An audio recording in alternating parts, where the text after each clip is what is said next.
So I went up, back to Hong Kong, and Father Kara was so kind enough to drive me around to choose one of the two schools. So I chose the one in Bokfuram.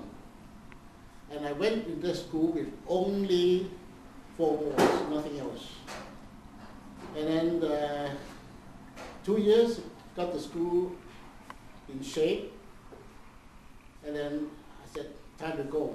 And said, come on, 2 more years. I said, no, because I have to fly across the Pacific. My family is in Vancouver. I was the only one in Hong Kong, and I didn't like it. So I said, no.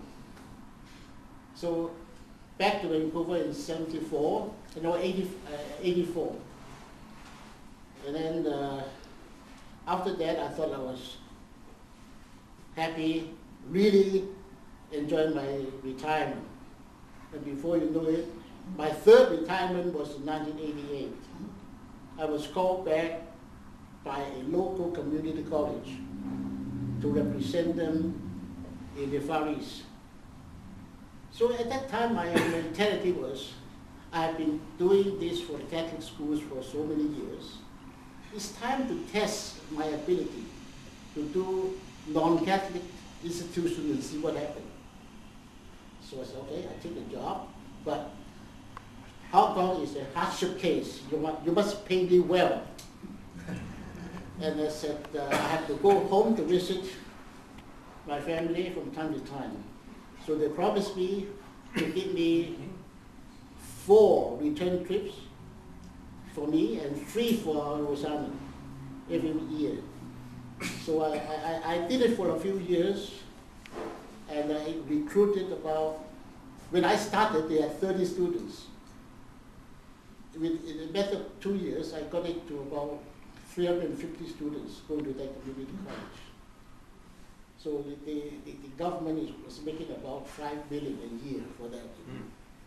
So that was the third and last retirement. And all through these years in Hong Kong, all the teachings, I could tell you that I did not enjoy much any more than the first few years I taught in Raimondi with you guys. I agree. Yeah, because they are angels, you know. That was the best reaction. Thank you, tell our wives. These guys were so tame. I need that part of the video.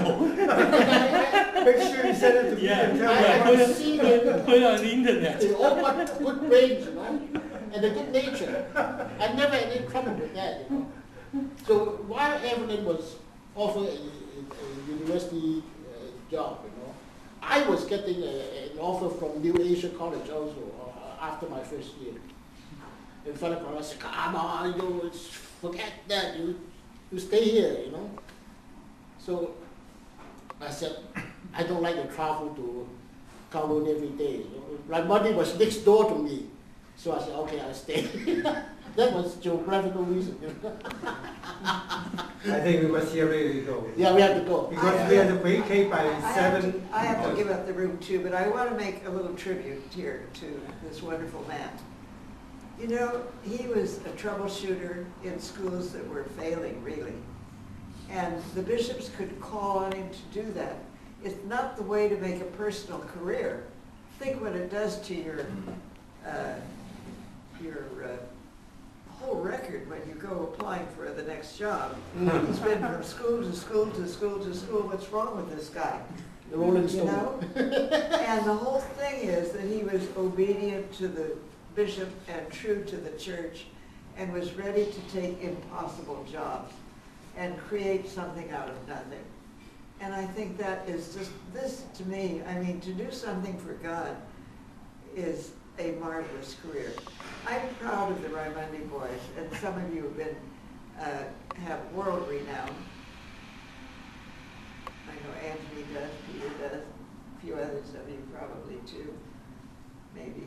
I must say they're also true to us, true to his wife, and they are here, and true to Well, you. You know what? The bishop was so trusting in me because of these guys. I got a good crop here, which can, tell me what I did. Actually, it's nothing in my part, but they're all good,